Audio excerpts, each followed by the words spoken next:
Selamat datang. Hari ini kita punya cerita yang luar biasa nih dari masa lalu Israel, zaman hakim-hakim. Kisahnya tentang Naomi dan menantunya, Ruth. Kita pakai ringkasan dari kitab Rut ya sebagai sumbernya. Nah, tujuan kita di sini mau coba lihat gimana sih cerita yang awalnya penuh, ya bisa dibilang tragedi dan kepahitan, bisa berubah jadi harapan. Oke, mari kita kupas bareng-bareng. Iya, penting banget ini. Sedikit konteks ya, masa hakim-hakim itu kan periode yang ya cukup kacau lah di Israel. Jadi, waktu Naomi dan keluarganya pindah ke Moab, itu bukan keputusan enteng. Moab itu kan wilayah asing, ada sejarah kurang baik juga sama Israel. Ini nunjukin betapa parahnya kelaparan di Bethlehem sampai mereka ya nekat pindah gitu. Betul. Dan di Moab itu, ujiannya datang bertubi-tubi ya. Pertama, suaminya Naomi, Elimelek meninggal. Terus kedua anak laki-lakinya, Mahlon dan Kilyon, mereka kan udah nikah sama perempuan Moab, Orpa dan Ruth. Nah, kedua anaknya ini juga meninggal. Bayangin deh, Naomi jadi janda, tanpa anak laki-laki, di negeri orang. Cuma sama dua menantu perempuannya ini. Kitab Rut bahkan mencatat spesifik ya, Naomi ditinggal oleh kedua anaknya dan suaminya. Aduh, pilu sekali rasanya. Iya. Posisi Naomi itu wah rentan sekali. Zaman dulu kan janda tanpa anak laki-laki itu nggak punya pelindung, nggak punya penopang ekonomi. Apalagi dia di negeri asing, lemah banget posisinya. Jadi waktu dia dengar Tuhan memberkati Yehuda lagi, ada panen, ya keputusannya buat pulang itu langkah yang sangat masuk akal demi bertahan hidup di tengah kaumnya sendiri kan? Tapi ya itu, pulangnya pun dalam kepahitan ya. Di tengah jalan dia malah suruh kedua menantunya balik aja. Merasa hidupnya udah terlalu pahit gitu, nggak layak diikuti. Dia bahkan bilang, jangan panggil aku Naomi, yang artinya kan manis. Panggil aku Mara, artinya pahit. Sebab yang Maha Kuasa katanya telah melakukan banyak yang pahit kepadaku.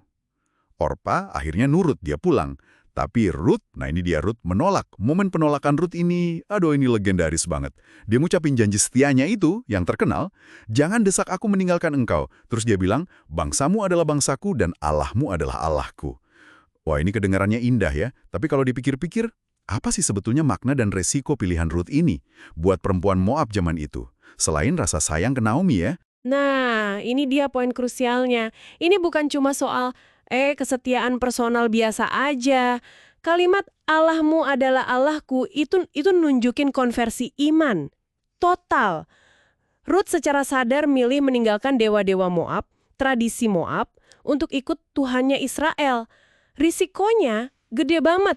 Dia bisa dianggap pengkhianat sama bangsanya sendiri, tapi di Israel juga belum tentu langsung diterima kan? Dia milih jalan yang penuh ketidakpastian, ikut janda tua, miskin, tanpa janji masa depan. Modalnya cuma iman sama kasih.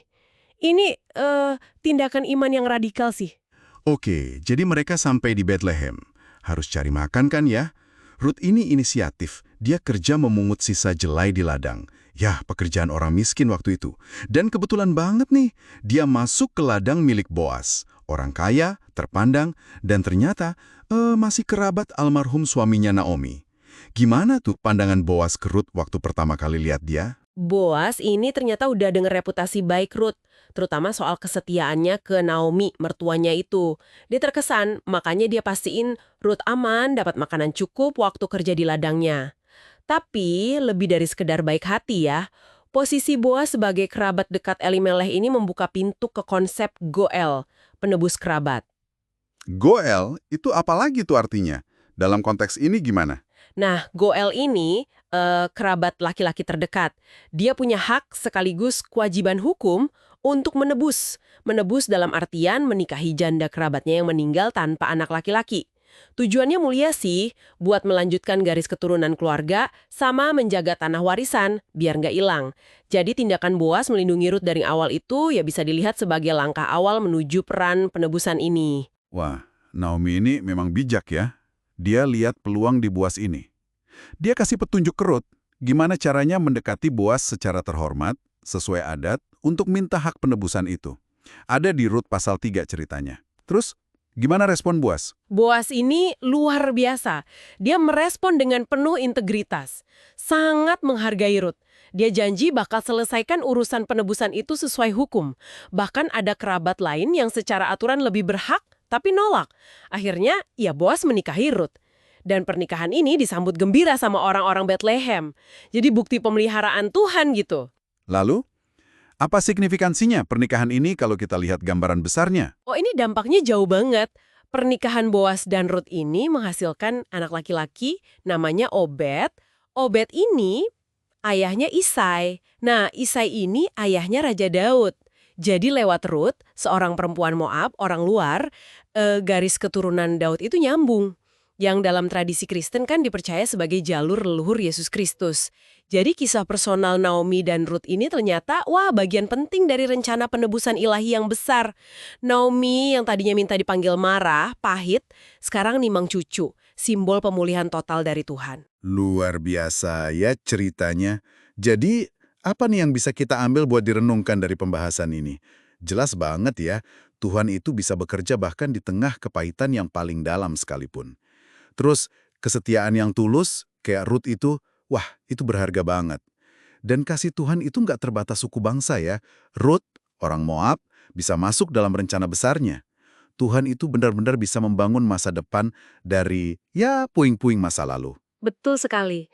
Dan perjalanan mereka ini kayak menggemakan Mazmur 126 ayat 5 ya.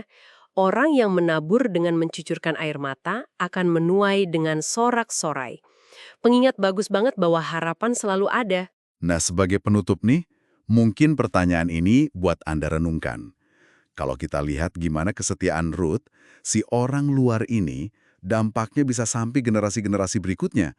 Kira-kira tindakan kesetiaan kecil apa ya dalam hidup Anda hari ini yang mungkin lagi Tuhan pakai untuk sesuatu yang jauh lebih besar dari yang Anda bayangkan?